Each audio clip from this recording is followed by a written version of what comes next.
what we're going to get into is the Not My Harriet movement, which has to do with a Nigerian-born British sister that's playing Harriet Tubman. What do y'all think about that? Because there's a hashtag. Let's read through some of these hashtags. This is what some of the people feel on Twitter. We got somebody saying, hashtag Not My Harriet is America's hypocrisy at best. We got Antonio Moore of the ADOS letting you know that he was on this program, which I seen on Al Jazeera.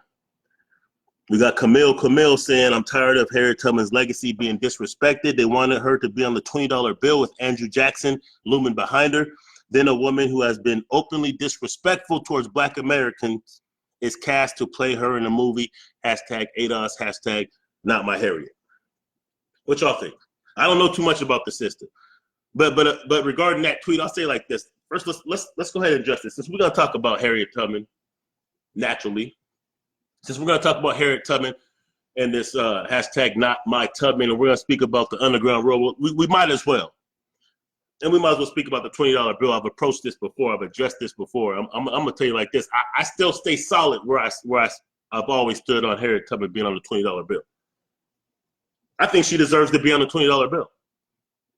I really don't understand how some of our people think it's disrespectful to have her on a $20 bill. Now, this is no disrespect to the sister whose tweet I'm reading because I don't know her. This is no disrespect to anybody who feels differently than me, but here's what I'll say about Harriet Tubman being on a $20 bill, which it doesn't look like it's really gonna happen at this point. Because Donald Trump doesn't want it to happen, so he kind of clipped it. It was supposed to happen. So the way I feel about it is, look, man, if we bust our ass at work, we bust our ass grinding, hustling, owning our business, whatever we do to get money. We bust our ass, most of us, for modern day slave masters that has slave masters on it. So in the realm of God we trust is a bunch of slave masters. Remember that, because that's the credo on the bills. In God we trust. And as we say, in God we trust, we're looking at people who owned our ancestors, people who made laws to enslave and who perpetuated the system and the institution of slavery. This is what we're seeing on our money. This is what we're striving for, to put that in our pocket. Damn it, why wouldn't you want to have somebody who represents you? Why wouldn't you want to elevate Harriet Tubman, Queen Tubman, who didn't just free herself, but freed us? She was part of why we're free. Because that Civil War is what did it. Yeah, she did free some people with the Underground Railroad. But the fact that we won the war did it. Why wouldn't we want to pay homage and elevate her to the realms of in God we trust? Huh?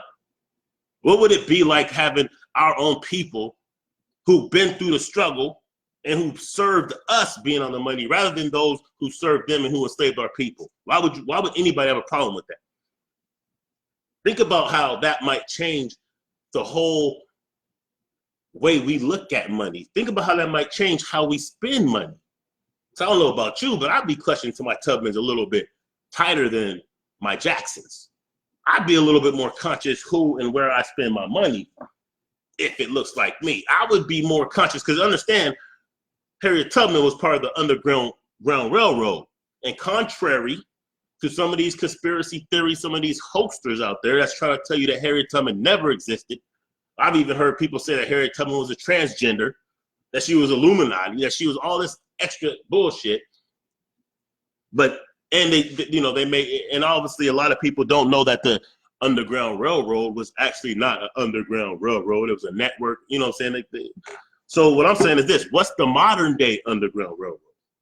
If the Underground Railroad was a network of houses and businesses and institutions that would help slaves get to freedom, what would the modern day Underground Railroad be? Wouldn't it be our institutions like banks, which we don't put enough of our money in? You know, wouldn't the Underground Railroad today consist of networks of us who mobilize and organize and build institutions and networks to take us to the next level, right? Because the Underground Railroad then was to take people who are actually in chattel slavery to freedom. Now that we have a relative degree of freedom, Now, wouldn't it be to take it to the next level? Wouldn't it be some of the things that we're doing even on social media? You see, we have to start understanding and recognizing progress. We have to start recognizing, even taking credit for some of the things that we're doing to move and progress our people. I think sometimes we miss that. And I think because we miss that, a lot of times we don't want to implement, or we don't want to see things happen that's actually marks of progress. I'm not saying Harriet Tubman being, and I don't want to make this all about Harriet Tubman on Dollar Bill. I'm gonna go through some more of these tweets, but I'm just saying, like let's at least understand this, because part of the title of this is white supremacy, the fall of white supremacy. So if we've been speaking this 400-year curse is going to be over and all this other stuff, then how come we can't identify when we start to see things that's going in our favor that should indicate our rise, indicate us coming together, should indicate, like, we have a lot of indicators that should let us know, like, yo, white supremacy as we know it is on the way out. A lot of white people are done with white supremacy because they're seeing it doesn't even benefit them, but that's not the point. Let's get back to some of these. I'm just curious to think, like, or to see, like, what some of y'all think about what's going down with the Not My Harriet movement. Do you think that it's appropriate for a British? I mean, she's black, she's Nigerian, she's, you know, African. I think it's inappropriate. You know, so I think it's very inappropriate that a British sister is playing Harriet Tubman. Not out of hate, just because, like, yo, there's plenty of sisters in the United States, ADOS, New African, African Americans, whatever, that can play that role. There's plenty. You feel me? And the way I see it is, if Britain don't have enough freedom fighters that look like us, that they can make their own movies about their struggle, then they need to go ahead and just hop on board and just, you know what I'm saying, take heed and recognize what we're doing and get in line and take orders from us. Take cues from us. Sit back and soak up the game from us. Because obviously, we're the ones that's leading this struggle for international freedom and self-autonomy for African people around the world. That's what I would say about it. But let's see what other people have to say. This week's episode of the, hold on. No, I don't think that's it. Let's see what else we got. British actress Cynthia Evil, I guess that's her name, set to play American abolitionist icon Harriet Tubman. But why some people are saying Not My Harriet? You could check that out on Al Jazeera. So I just kind of wanted to touch on that real quick. I want to see kind of where people was at with that. You know what I'm saying? Because what I do notice, and this is why we have to take back the narrative. So this is something I did want to get into. You know, you may have heard me say, and I ain't really been on social media lately. I've been doing some other things, but you've been hearing me say throughout these years, like the last 4 years, why it's important to control our own narrative. Why it's important for us to tell our own stories or direct our stories or steer the conversation or control the narrative of our own stories is very important. Because for the longest, what a lot of us don't know is a lot of those step and fetch it, cooning ass people who used to represent us on TV back in the day, they weren't us. Yeah, they were cats that came from the Caribbean or cats that came from different areas, you know, saying they love to control our narrative for us. It's kind of like if you've seen how CNN now is jumping to put together a 4-person panel, including Angela Rye and some other people. They want to put this panel together to throw them in front of America to represent us. So here's what I want y'all to understand about social media and what some of y'all been doing on social media. Whether you have platforms or not that are, media platforms, whether you have like a media platform like Blog Talk, or whether you're a content creator or not, whether you're just somebody who kind of shares this information, understand that the conversations that we're having is now steering conversations on a national and international level. The conversations that we're having, this is why that reparations movement, this is why reparations issue now has to be discussed by politicians running for president, by presidential candidates. They have to have this conversation. They had to have that reparations hearing in Congress because we're starting to steer this conversation. So what we're doing is actually working. We're starting to control the narrative. Because we're controlling the narrative, now they have to find someone to put in front of us that to represent us, so that they can give them talking points and that they can feed the masses of our people and steer the masses of our people the way that their masters or their bosses in media want them to. It's not going to work, but just the fact that they're going through all this just to try to recapture the narrative lets you know what we're doing. See, now what we're doing is we're causing them to react. So for all the talk about we're reactionary people and we keep reacting, no. We're starting to now change the tides. Now we're starting to make them react. So because we're speaking about reparations, because there's all kinds of media platforms online speaking about reparations, because there's so many of us sharing things on the different social medias, from the Twitters to the,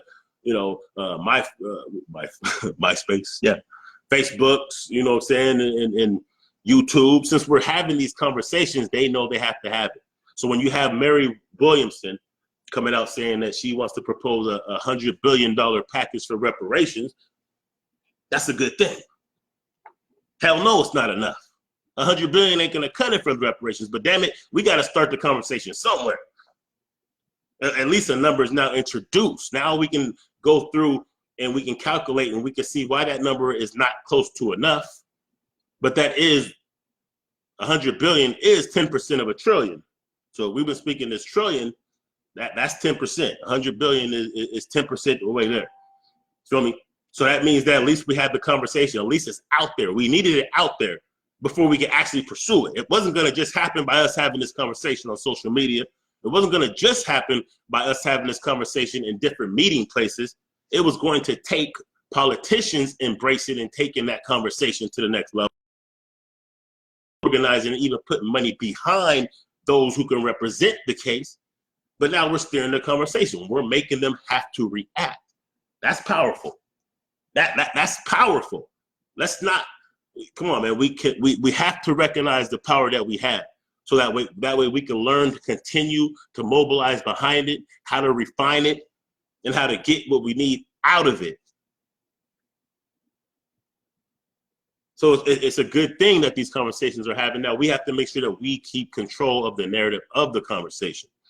That means that if we have to put up money, and that means if we have to write letters and get a petition signed, if we have to get some type of petitions going to get a whole bunch of people to sign, to let them know how many of us, not just us, but how many Americans are down with this reparations and understand that reparations is important for reconciliation of a whole nation within the United States of America.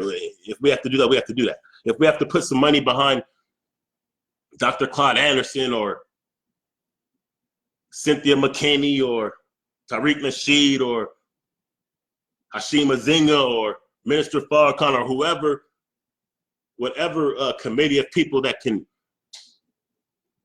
articulate with facts and with statistics and, in Cobra and all these people, we're going to have to put some money up to move these things forward. So now that we see that we're starting to be on code to the point where we're controlling the narrative, to the point where they have to try to scramble to find, half-baked, washed up house Negroes that, that they can control. The fact that they have to scramble to find those, it means something. What it means is that they recognize that who they used to put in our face ain't working no more. They can't just throw the Al Sharpton in our face anymore. No disrespect to Al. They can't just throw the Jesse Jacksons and the Roland Martins and the Mark Lamont Hills and all these other cats they used to throw in front of us to say that they represent us, and then they would control their message. Therefore, they would control what our narrative is, and they would control the likeliness of what we mobilize and what we think is important. But because now they see that we can identify our leadership. This is why when I said Farrakhan, I ain't trying to get off topic, man, but this is why I said, peace, Jay, what's up? This is why I said when they took Farrakhan off, social media, that didn't hurt Farrakhan. And it wasn't really about Farrakhan. It was about making sure that they was able to curb our narrative and control the message of what's going to our people. It was to set precedents for what they did to Tariq Nasheed, being banned from the UK right after Hidden Colors dropped. See, when they attacked our moguls, it's not really just an attack on them, it's an attack on us. By default, by proxy, it's an attack on us. It's saying that they're going to neutralize our voice. You see, they see if they can take some of the pillars off, especially when they see that we have infighting between us. That's what made Farrakhan vulnerable.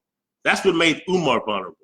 That's why they got Marcus Garvey. It wasn't them, it was us that sold Marcus Garvey out. Let's keep it real. Act like we learned from this shit. Let me switch up to this black identity extremist shit, man. Because I don't think y'all hear me. So let's just get to this black identity extremist thing, man. FBI leaked documents. Now, first of all, let's go ahead and let's just keep it real, y'all. Let's really just keep it real, first of all, because me even using the term black identity extremist, this is from TYT, by the way. They came up with some leaked FBI documents. We're gonna go through it, or we're gonna at least read this article. Now, here's what I want to say first and foremost, because we talk about controlling the narrative, right? So first, let's understand that there's no damn such thing as a black identity extremist. Let me just say that off the rip. Before we even get going with this topic, let's just make it clear there is no such thing as a black identity extremist. There is no group of black people who have called themselves that. There are no organizations with that name. That is a name that they put on us. That's the name that they put on us to say that, hey, those of us who are proud of who we are. See, what they're doing is they're outlawing being black. You notice how in California they had to pass a law for sisters to be able to wear natural hair. What they're doing is outlawing being black. So what they're saying is, after all these years of them telling us that we're African and they made African such a bad thing that we didn't even want to be African, we still to this day want to be anything but African. We want to be Israelites. We want to be Moors. We want to be Christians. We want to be Muslims. We want to be Aboriginals. We want to be everything but African.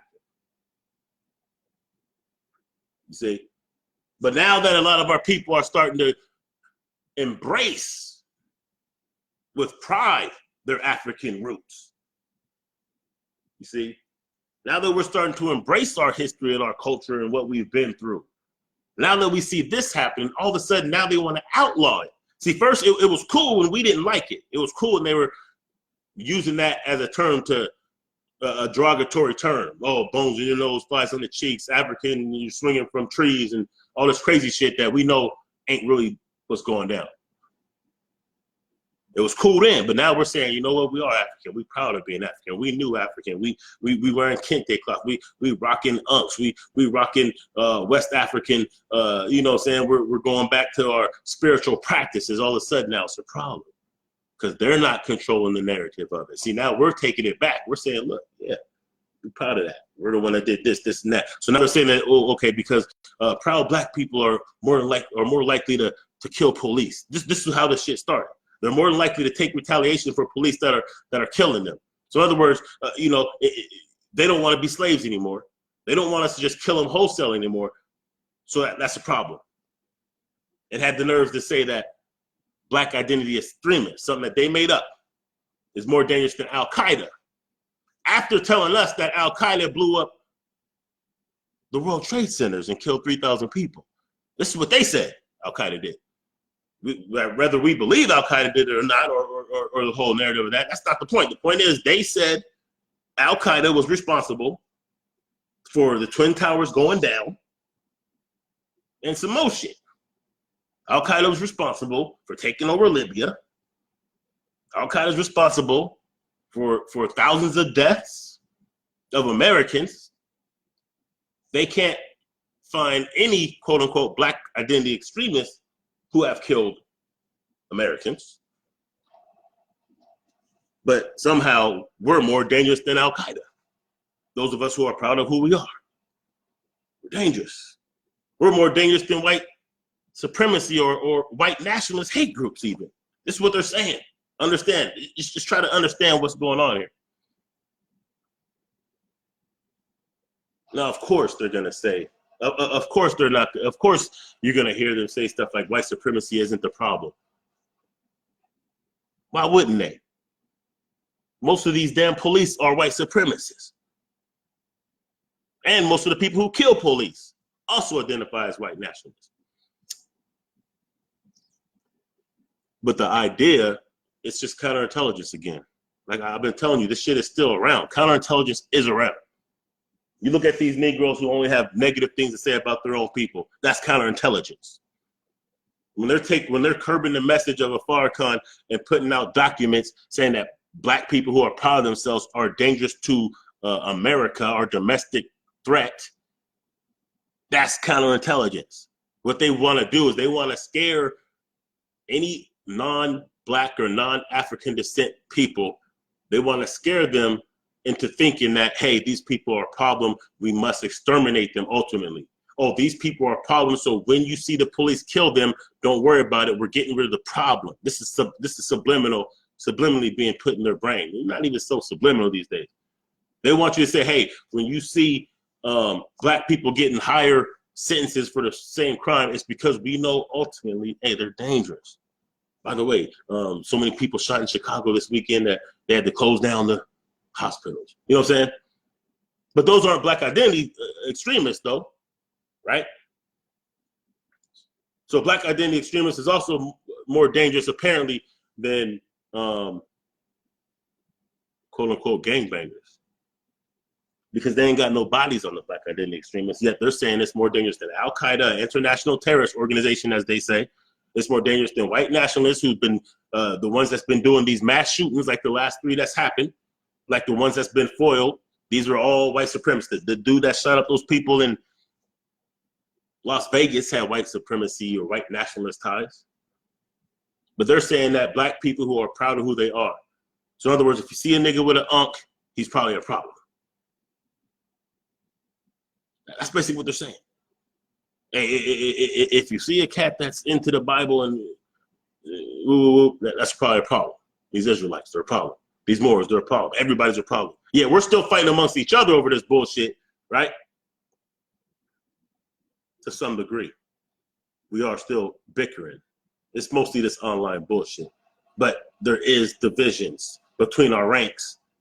But there's not a division to these people about how they feel about us. So you're a Moor and you don't think you're black, guess what? You're still a black identity extremist to them. You're an Israelite, you don't think you're black, but guess what? To them, you're still a black identity extremist. Know that. Let's go into these documents, shall we? Let's get the receipts. So this was just a couple of days ago. If y'all ain't seen this, under President Trump, the FBI's official counterterrorism priorities have included black identity extremists, anti-authority extremists, and animal rights environmental extremists. You see how they're gonna throw the black identity extremists and they're gonna throw some other shit that they really don't even give a fuck about and that no one's ever even heard about. According to leaked bureau documents obtained exclusively by the Young Turks, the documents, many of which are marked law enforcement sensitive and for official use only, also reference a mysterious plan to mitigate the threat of black identity extremists with a program codenamed Iron Fist involving the use of undercover agents. Let's see how this is going to turn out. Each fiscal year, the FBI headquarters updates its consolidated strategy guide. Give this a like and a share, y'all. Give this a like and a share. Come on, man. We gotta get this. Understand this, man. For all y'all posting all this super black shit all over social media, you better understand what is going on. Not to be afraid, but in order to counter the counterintelligence. Remember what I said, we've been controlling our own narrative. This is why they have to rush to get a bunch of CNN anchors to deceive us. We've been controlling the narrative. That's why they have to speak on reparations. We've been controlling the narrative. That's why they understand that they have to do certain things to undermine our message and to put out what they want our people to think about ourselves and other people to think about us. So let me continue. Each fiscal year, the FBI headquarters updates its consolidated strategy guide, which lists the bureau's priorities in numerous domains such as counterterrorism, counterintelligence, and cybercrime. When in August 2017 internal FBI report referencing the counterterrorism threat posed by black identity extremists was published by Foreign Policy, the FBI became the subject of intense criticism for adopting what critics alleged was a racially loaded term. What was not publicly known, however, was that not only had the FBI adopted the term, It specifically listed it as the top counterterrorism priority in its 2018 strategy guide, referring to the group as a priority domestic terrorism target, the group. Now, just understand that Black identity extremists, there is no group. So in other words, what they're saying is any Black person who has racial pride could be a Black identity extremist. Because how are you going to define what's extreme? Is having the RBG flag extreme? Is wearing locks and braids extreme? Is wearing kente cloth extreme? Is that what makes it extreme? Is reading books by John Henry Clark, is that what makes it extreme? Is watching videos of Khalid Abdul Muhammad, is that what makes it extreme? Is being part of an organization or a group that's trying to better your community and have racial pride and teach culturally relevant history to our youth, is that what's extreme? See, they're not really defining what they're calling the extreme part. So because they're not defining it, it leaves a broad net that they can cast over all of our people. Black identity extremists. What the hell does that mean? If you're extreme with your Black identity. So let me ask you a question then. What about when they do Irish parades downtown? Is that Irish? Is that white identity extreme? Because they have their flags. They have their kiss me I'm Irish bullshit going on. You know, they're drinking excessively. They're wearing their green and all their Irish colors. They're wearing their leprechaun 4-leaf clover and all, you know what I'm saying? What about the Italians? What about the Jews? What about anybody else who has racial pride, who's proud of who they are? Does that make them extreme? So what's the difference between a Black identity extremist and a white identity extremist or a Jewish identity extremist? I mean, you got them wearing these hats that they look ridiculous in. You know what I'm saying? You got them with these beards looking, come on. Is that extreme?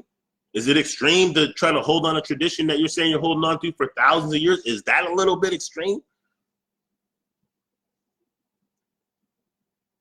See, we have to take that narrative back. But let me continue reading though. While the documents depict concerns about violent Black extremist attacks, they do not cite a single specific attack. Unlike white supremacist attacks, of which several prominent examples are provided. Furthermore, although the FBI last month reportedly assured Senate Democrats that it had dropped the term Black identity extremist in favor of one that isn't race specific, the document suggests that this was misleading. Despite changing the name, the Bureau retained much of its original definition and still targeted Black people. Let's go back to this right here though. Let's go back to this paragraph right here because it's specifically listed as a top counterterrorism priority in its 2018 strategy guide. So it came out in 2017 and they made that the top priority in 2018. Well, let's think about what happened in 2018. Let me see, I think Dr. Umar had to go to court 2018. They started a campaign to basically undermine any politician or media associate or anybody who associated with Farrakhan in a positive light. This year started off, you know what I'm saying, with all kinds of shenanigans towards our people, deporting all kinds of people, you know what I'm saying, all kinds of slanders and scandals on, you know, leaving Neverland and surviving R. Kelly and Bill Cosby. It's like they definitely have a campaign. So I know the last year and in the beginning of this year, we were saying it started off pretty fugazi. Like, damn, they just attacking all of our idols. They doing all this crazy shit. All these Gucci coming out with crazy ass, you know what I'm saying, sweaters and shit. Like, damn, it's like they're specifically really attacking us. Well, now you see why. Now you see why. I understand.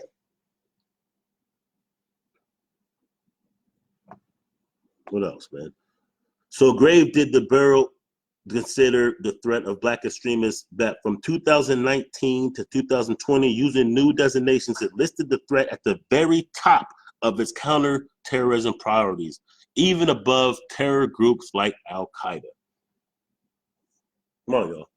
See, the reason why we have to not only understand this, but why we have to counter this, we have to counter this counterterrorism, and we have to really put the true narrative, and we have to continue what we've been doing on social media which is not let them forget, not let them disassociate some of these mass shootings and some of this other shit that's going on. Don't let them disassociate the white nationalist allegiance that many of these shooters have. Let's not let them disassociate. Somebody hit me up with something today saying what was it? A police officer was killed by a white nationalist somewhere in, where was it? I can't remember. But it was just today.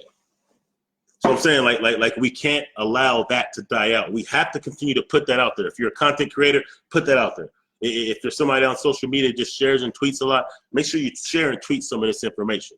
Share and tweet some of these things, because we have to bring that balance. We have to really show the mirror in America's face so that some of these sheep don't get it twisted. See, a lot of people are waking up, not just our people, a lot of people are waking up.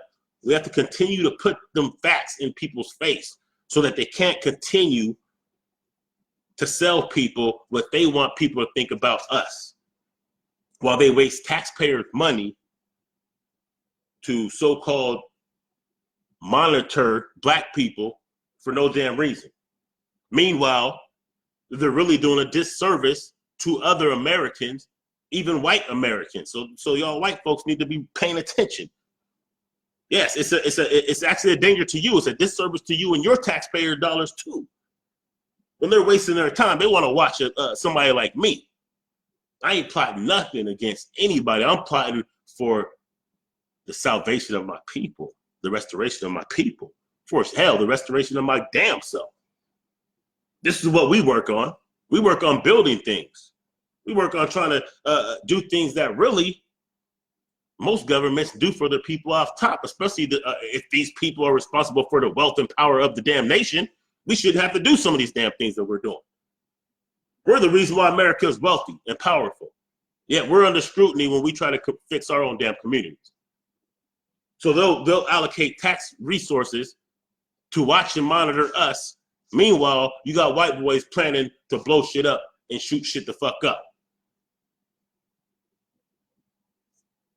Just saying. Racially motivated extremism generally includes white racially motivated extremism, previously referred to as white supremacy extremism, and black racially motivated extremism, previously referred to as black identity extremism, the FBI document said.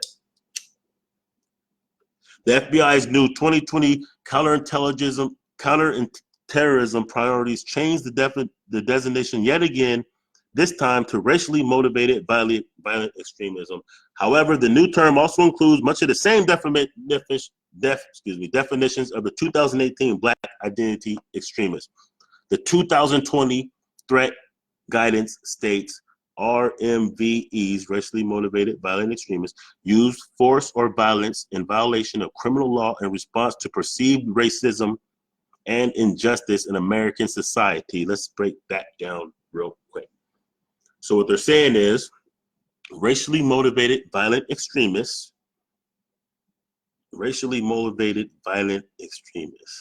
that doesn't make sense. Use force or violence in violation of criminal law in response to perceived racism. So perceived racism. So does that mean that it's not really racially motivated violent extremists if the racism is real? Or are they implying that there really isn't any racism towards us, therefore anytime that we resist or rebel against injustice, then we're doing so in an illegal fashion? Or as an effort to establish a separate black homeland or autonomous black social institution, communities, government organizations within the United States. So now it's bad to want to be like the natives. Now it's bad to want to be like the Chinese who have their own communities. Now it's bad to want to be like other people who control their own destiny. Now it's bad for us to want a piece of the pie that we damn cooked. Now it's bad to want what we were promised in the 1860s, which is that 40 acres and a mule. Now we want that 40 acres and a mule. Now they've labeled us as some type of terrorist organization. So black people are now terrorists if we want our own land, and if we want to civilly govern ourselves, if we want our own piece of territory, if we want to take our institutions and use them to benefit ourselves, that makes us extremists now. They're taking the basic principles which all humans desire and making it illegal for us to pursue. It's very important that we get this kind of information out. Let's not start lacking now. We're controlling the narrative. Let's keep our foot on the gas. We can't be fearful, because if we're fearful, we're not gonna make any moves. If we don't make any moves, we're food. Let's continue reading, man. The FBI judges some RMVE perceptions of police brutality against African Americans served as justification for predominantly retaliatory violence against team. Document states. Now, if you really look at the numbers of black people retaliating against the police, it's almost non-existent. Almost. Like, if you look at the numbers of how police officers die, most of them don't die in the line of duty because of somebody killing them. Most police officers die of suicide or car accidents. Some of them, and then I think next is like health. Down the line, you get to people who, retaliate in a violent manner against police, but 70% of those are white nationalists. These are just the numbers. Almost none of them are us. But they're going to take the smallest numbers of their death and make that the biggest problem, which is really a disservice to their damn self. Really. It's a disservice to themselves, but it also puts it's also bad propaganda for us, though. This is what must be understood. This is why we have to continue to push. This is why we have to at least understand like what's going on. As we sit up here and bicker over this dumb shit, this is the kind of shit we better start knowing about. This is the shit that we really better start getting out there. We shouldn't be relying on the young Turks to put this kind of information out. This is the kind of information that we need to be putting out. So the origins of the threat. The 2018 Great Guidance strongly suggests that the Black Identity Extremist term emerged from the Black Lives Matter movement, specifically the 2014 shooting of black teen Michael Brown in Ferguson, Missouri, and its aftermath. Now let's break that down, because they've been saying that Black Lives Matter is a terrorist organization for a minute now. This is an organization that's not responsible for any deaths. This is an organization that really a lot of black people don't really fuck with. Like we understand the sentiments of the hashtag, yeah, Black Lives Matter, but we really don't fuck with Black Lives Matter like that, for the most part, because we know that they endorse homosexuality. So anybody who they might call a Black Identity Extremist, we don't fuck with Black Lives Matter like that. However, let's keep it a buck. Who funded Black Lives Matter for the most part? It was George Soros. So if you're implying Black Lives Matter is a terrorist organization, or the origin of the Black Identity Extremists, then why the hell aren't you indicting the founder or the number one funder of this organization? See what they're saying is, if we start to mobilize over us being killed, because you have to understand something. When you say the Black Identity Extremists, you say the white nationalists, you say the police brutality, understand that the white nationalists, the white and the police go hand in hand, because we've already known that these KKK have infiltrated the government, starting with local government first. We know that. So if a lot of these police officers are down with this, and a lot of these judges and other people in government and media are down with the Klan, then it's natural that they're going to say the Klan ain't the problem. It's these black folks that are mad that these Klan/police officers are shooting them. See, as long as we just die silently, it's cool. If we start bitching about it and mobilizing about it and standing up against it, oh, now we're a problem. Now it's Black Identity Extremists. Now you're actually a terrorist. You're a terrorist because you don't want to be terrorized. Maybe that's why they call it counterterrorism. Let's see what else. The threat guidance goes on to attribute the threat in part to violent rhetoric on social media as well as media attention generally. The threat to law enforcement from BIE is likely to remain elevated and may continue to expand, driven in part by continued calls for violent action on social media, the document says. The FBI assesses racially charged events coupled with the widespread media attention of the events remain contributing factors to the emergence of violent tone offenders within the BIE movement. So they're on social media, no doubt, right? We already knew that. So when you have these people that's trying to stoke certain things on social media, just know that those could be agents. Just know some of these,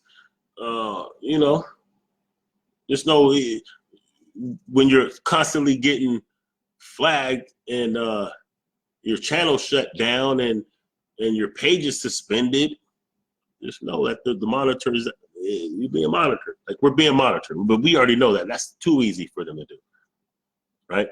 It's too easy for them to make a fake profile and start trolling. They do that. Shit, baby mamas do that, right?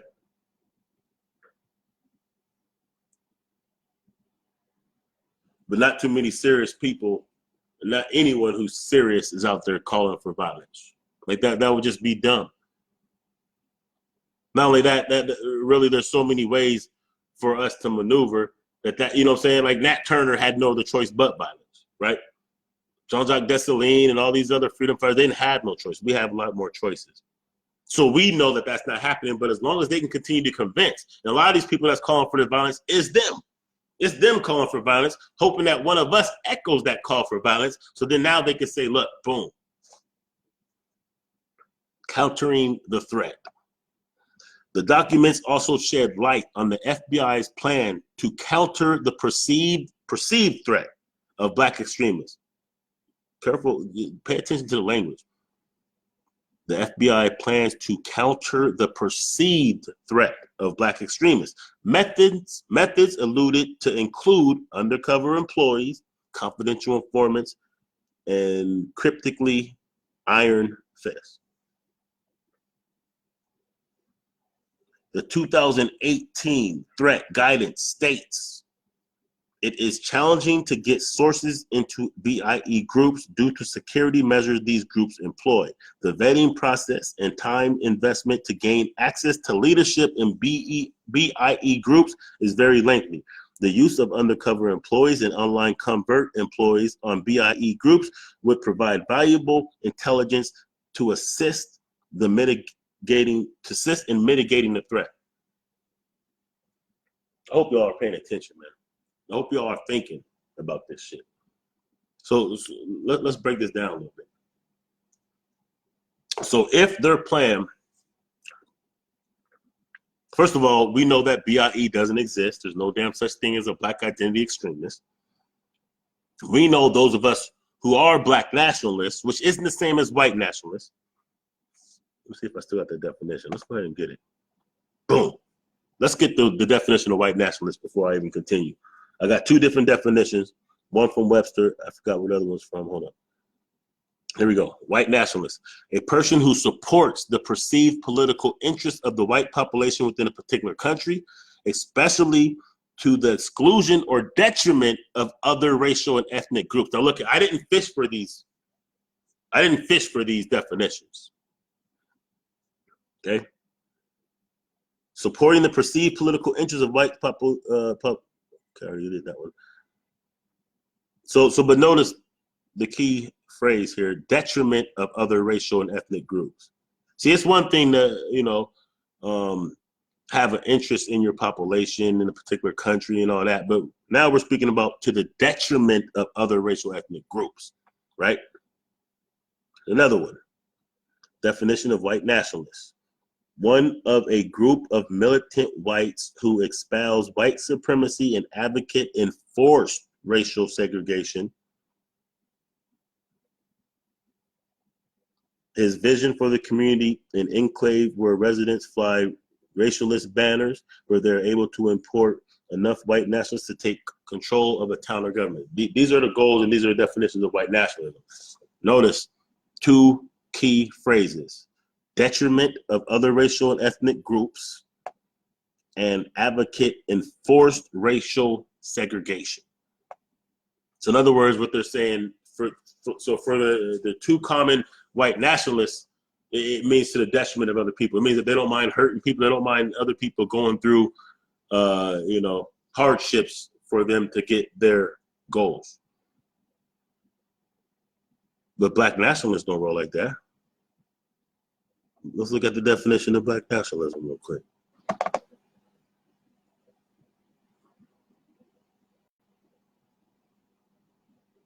Let's get it. Hold up. Before we continue, we got to make this clear. Because what they're going to try to do, is they're trying to merge black nationalists with white nationalists. They're trying to make what we want as black nationalists the same as what white nationalists want. And by doing that, then they're going to imply that the methods of obtaining these things would be the same. But black nationalism, as a general definition or sentiment, is a pro-black political and social economic philosophy to help black people independently achieve social equality, economic empowerment in the governance of the politics within their own community.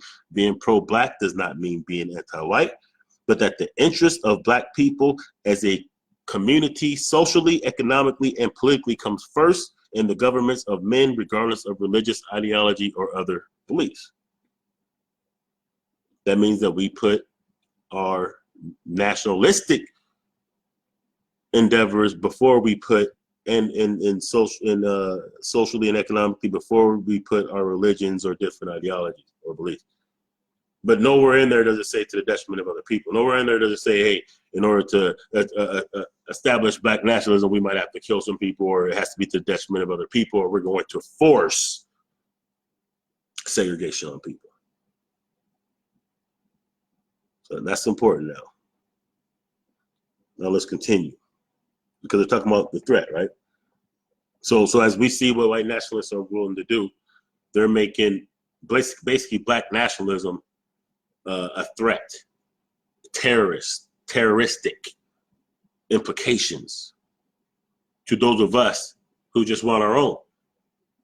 Now, these are the same people who sent us to Liberia to start a colony in Liberia, our own country, our own way of self-governance and self-autonomy. But now when we want to do it, it's terrible. These are the same people who told us that if we went to Oklahoma, we could have Oklahoma, which would be our own territory. These are the same people that told us that they owe us 40 acres each, which would be equivalent to a small country when you combined it. But now, all of a sudden, for us to actually want to materialize these things is a problem, right?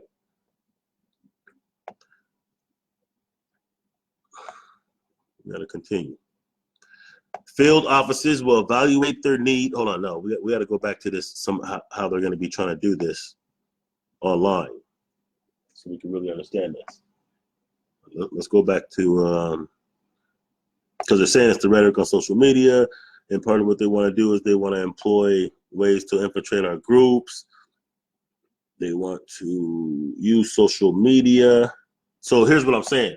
Here's my point on that. See, I'll be speaking about being on code. See, being on code is a way to actually strengthen our ranks and to actually protect ourselves. See, because if someone can't understand why attacking our own people over petty differences, like you want to be mad at Farrakhan because he practices Islam, you want to be mad at Farrakhan because he implemented some Scientology procedures, you want to be mad about petty things and you want to disregard all the good things that he has done. And this is what a lot of us do towards a lot of our people. We find small petty things that we don't like as a way to throw away the whole message and everything, all the life's work of some of our greatest elders and some of our greatest laborers that we want to throw under the bus over petty things. Well, I'm saying we got to stay on code. Because if you don't understand the importance of that, then how do we know that you're not an agent? This is why I keep saying, like, look, these are agents. These are agents. When they can only say negative things, when we're saying we need to start boycotting, and they say so like, well, they're just going to lay off our people first. It's not worth it. Or when we say, hey, we need to put our money in black banks. Oh, well, it's all part of the Federal Reserve System, so it doesn't matter. Oh, we need to spend our money with black businesses. Oh, there's really no black businesses anyway because we're all still using the same economic system. It's all the same, so it doesn't matter. See, when people are saying that, you got to think, like, these are agents. Literally agents. I don't care if they're getting a check or not, because we can't distinguish the difference. Because if they're trying to infiltrate with social media to disrupt what we're trying to do, that's an agent. That's the same things they're going to do. So whether you're doing it of your own will or whether you're doing it because the government is giving you a check, it doesn't even matter at this point. So in other words, we have to understand it. Those are the kind of people we have to be away from. We have to get away from them. Those are the shitty cousins in the making. Because what do you think these made up profiles are going to be saying if they're not going to be saying things like that? What do you think some of these made up profiles that the government actually has are going to be saying if we're saying, hey, they're killing us, the police are killing us, and we need to mobilize to protect ourselves. We need to mobilize to get justice for these things. And they're saying it's a hoax. I know you've seen these videos. I know you've seen people on Facebook and YouTube talking about, oh, yeah, Michael Brown, that was a hoax. Every time one of us gets killed, it's a hoax. What would be the motivation of continuously saying that it's a hoax? Because if you know that we're starting to get mobilized and we're starting to get united and we're starting to create movements and we're starting to create change laws and we're starting to actually address this thing like we're supposed to, we're starting to actually make progress, and you're trying to tell us it's a hoax, you're basically saying you might as well just fall back from trying to get justice. You might as well say, hey, you might as well fall back from organizing and trying to protect your communities because it's just a hoax.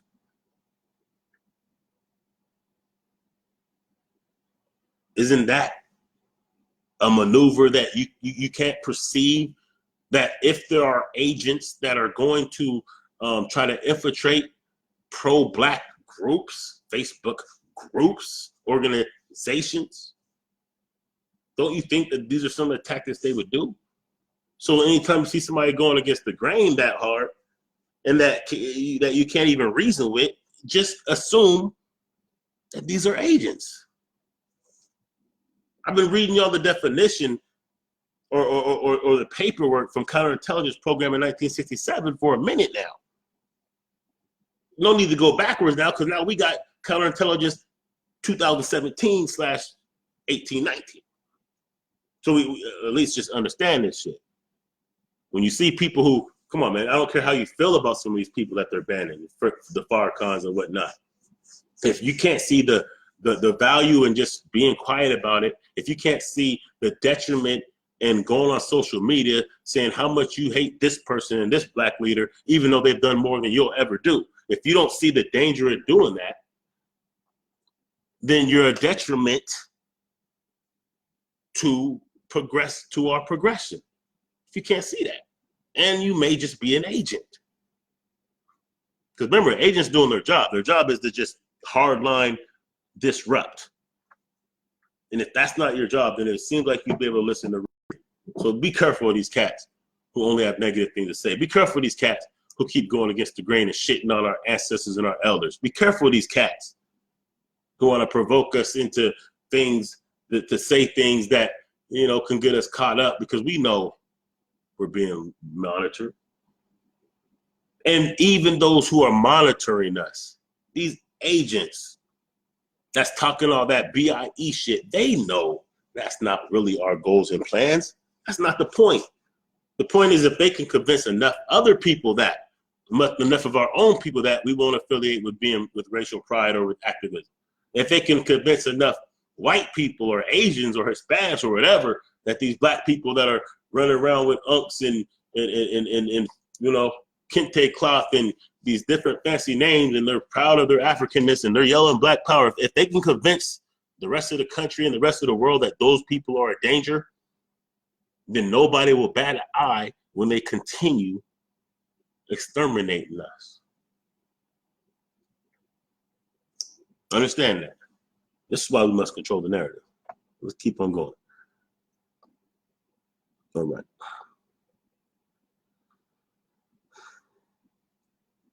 The FBI needs better understanding of the hierarchy and structure of BIE groups and how these groups train, work with one another in criminal organizations.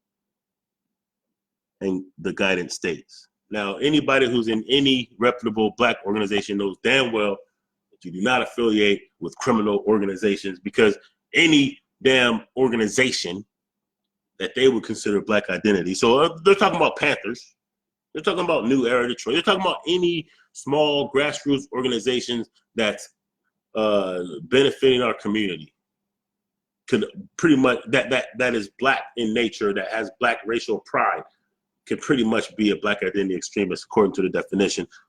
So what they want to do is they want to understand the hierarchy, the structure, how they train, how they work with one another, and criminal organizations. They're implying that black organizations with racial pride are actually coupled with criminal organizations.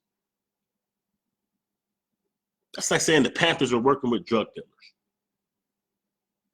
That's like saying the NOI is working with, criminal organizations, running numbers on the side, robbing people and shit like that. That's what they're implying. They're coupling black pride now with criminal behavior. This is dangerous, man. The guidance also refers or references legal and seemingly innocuous activities as key threat indicators, including attempts to identify the names or vehicles of law enforcement officers. Okay, so now what they're saying is when, if you ever been in a situation where the police are illegally harassing people and you ask for their badge numbers and shit like that, well, that would be an activity that would be a key threat indicator. That's something that you have the right to do. Ask for the name and badge number of a police officer. They ask for our names and our ID all the time. So as they're doing some of their stop and frisk and other things that we know is illegal, as they're harassing us, if we ask for their badge number so that we can turn them in or file a complaint, that now is seen as a key threat indicator. Practicing the Constitution and the law to protect ourselves and to make a complaint on someone who we pay their salary through taxes is now key threat indicator. See, it's not saying if white people do that, right? If a white girl's getting harassed, she's like, fuck you, I want your badge number. That's not a threat indicator. But if we're getting jacked up and we want their badge number so we can file a complaint, maybe a lawsuit, that's a threat. Threat mitigation strategy, iron fist. See, back in the day, they called it counterintelligence. Now they're calling it iron fist. Just know that. Iron fist, an FBI program not known to the public prior to the publication of these documents, was a strategy implemented by FBI headquarters to mitigate what is considered to be a threat posed by the Black Identity Extremist movement. There's no such thing as a BIE movement. I don't even like saying that because I'm actually validating the term that they just made the fuck up. But just for communication purposes, we're gonna do this. Because this has to be understood. And even y'all that's watching this, listening to this, if y'all are content creators, break this shit down your damn self somehow. I mean, share this, like this so other people can get it. But damn it, break this information down yourself and put it out there. Get this shit out there. Because if we don't do this, what's going to happen is they're going to control the narrative. And they're going to tell people that anybody who's proud to be black is a problem. Anybody who's trying to practice self-autonomy is a problem. Anybody who's trying to fight racial injustice, or perceived, as they call it, perceived racism, because it actually doesn't exist. It's just perceived. We don't know the difference. We don't know what racism is, black people. We haven't experienced it enough to really know what it is, so it's perceived racism. God damn it. To be against that, it makes us now criminal. It's criminal. So Iron Fist is designed to evolve and adapt to the ever-changing threat posed by Black identity extremists. Let's just say Blacks. Now, instead of saying BIE, I'm just going to say Blacks.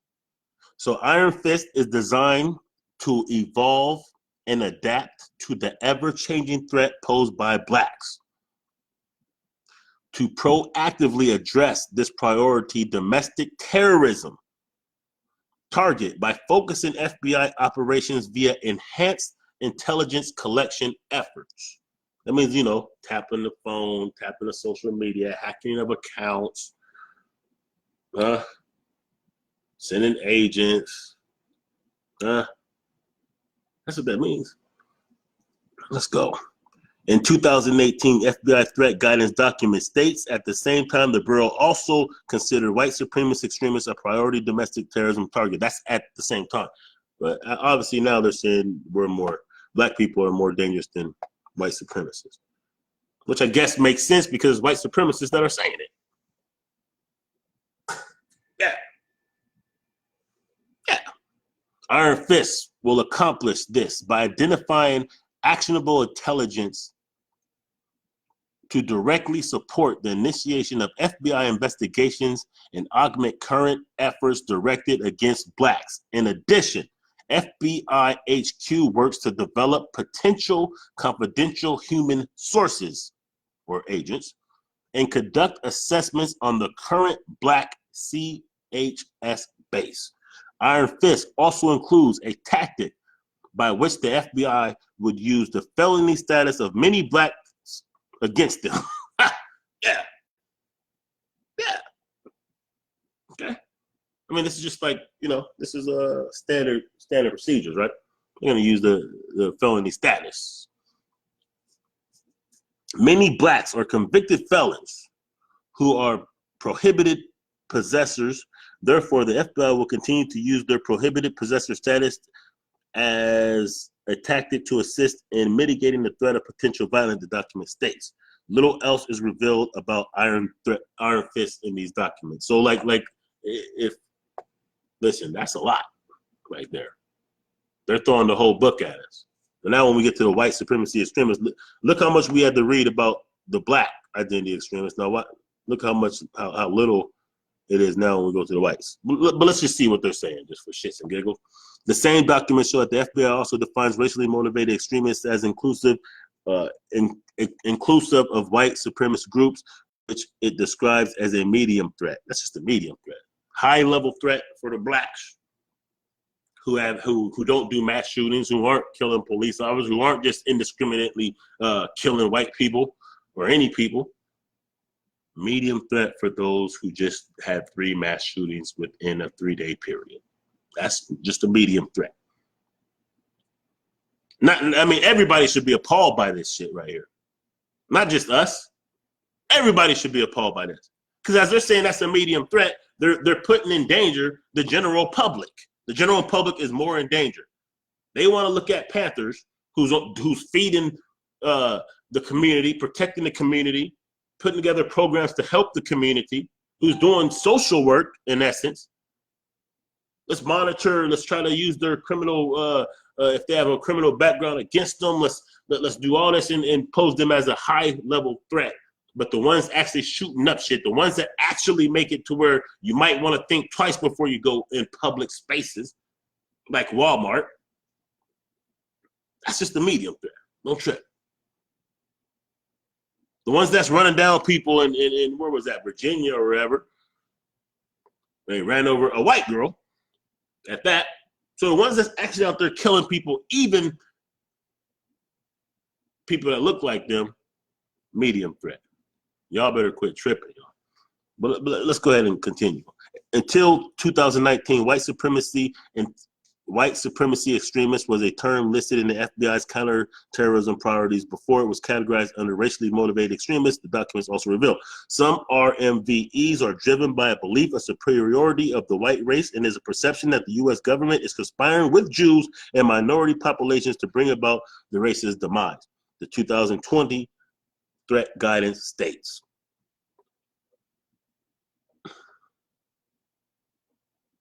I don't know if this is the key word of why, the only reason why they're even bringing up white supremacy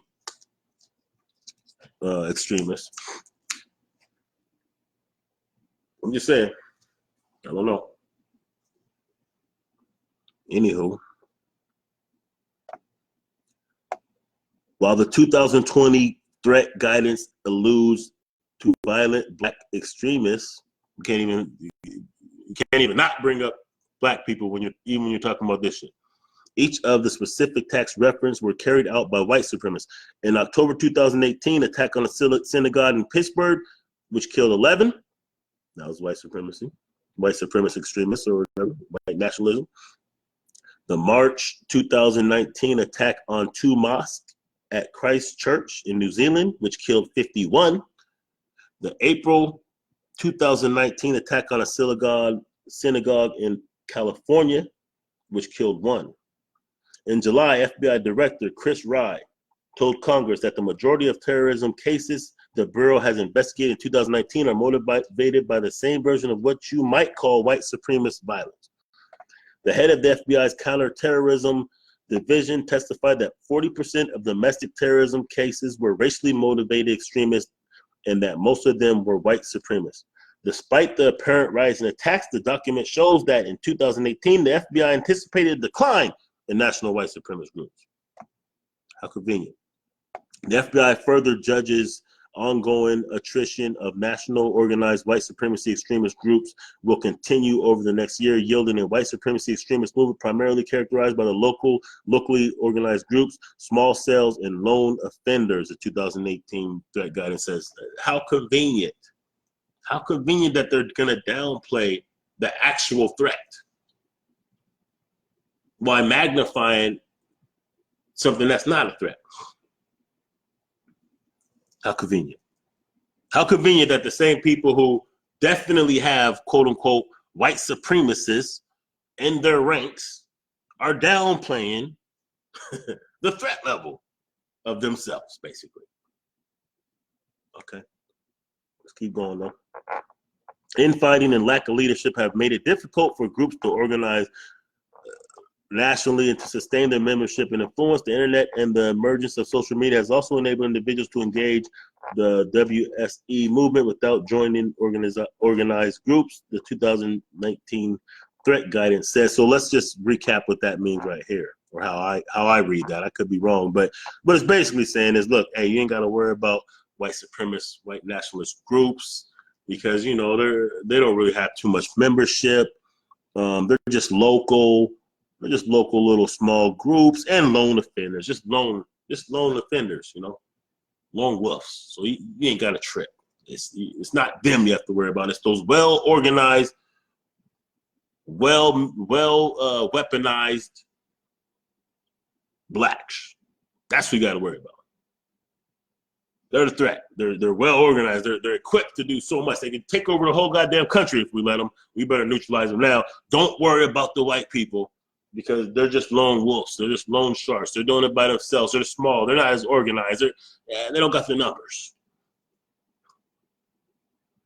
Minimize the real threat. Let's see what's going on, y'all. Let me see. What else we got? So, yo, as a quick recap, I think I already, okay, this is just one little article. All this article does, I'm not even gonna get into that.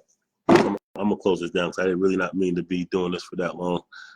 But really just the, this is raw story. If y'all want to see it, it's the article called, and this is like from last year though.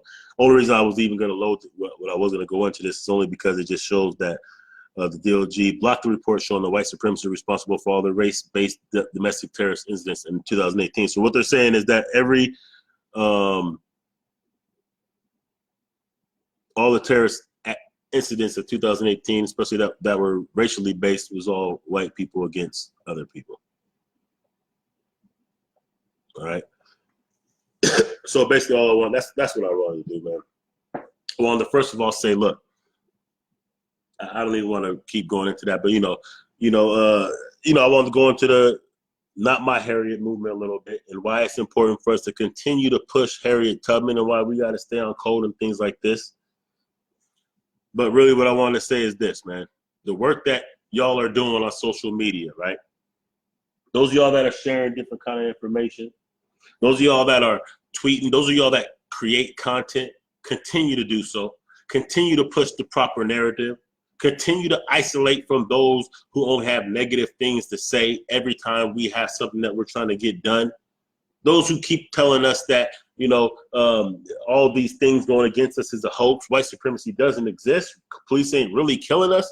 There's no need for us to even try to do anything because it won't work. Hey, it doesn't matter if we put our money in black banks. Put your money in black bank.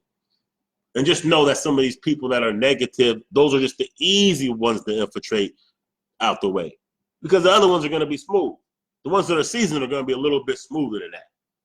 So you better at least learn how to differentiate between those who are potential agents just by the way that they think. If you're still operating in the space that we can't do this and they won't let us do that, then it don't make no difference if we do this and we can't boycott because of this and that. Look, and you still don't understand the importance of spending with your own and putting money in black banks so we can build up infrastructure. That is the new Underground Railroad. Creating that infrastructure of economics and politics and unity and love. That's the new Underground Railroad. Being organized. That's the new, being organized in organizations. That's the new Underground Railroad. And also, as I end this is Jay Dizzle. Make sure you like the Black Guy Stand Radio page, join the Black Guy Stand Nation Facebook group, join the Liberation Minded Media, check out New Formation Radio, all that good stuff. Subscribe to the Black Guy Stand Radio channel. But for those who make content and just share content, keep doing it so we can continue to share, control our narrative. Understand that the things that we're doing is waking people up. I work with a group of a lot of brothers.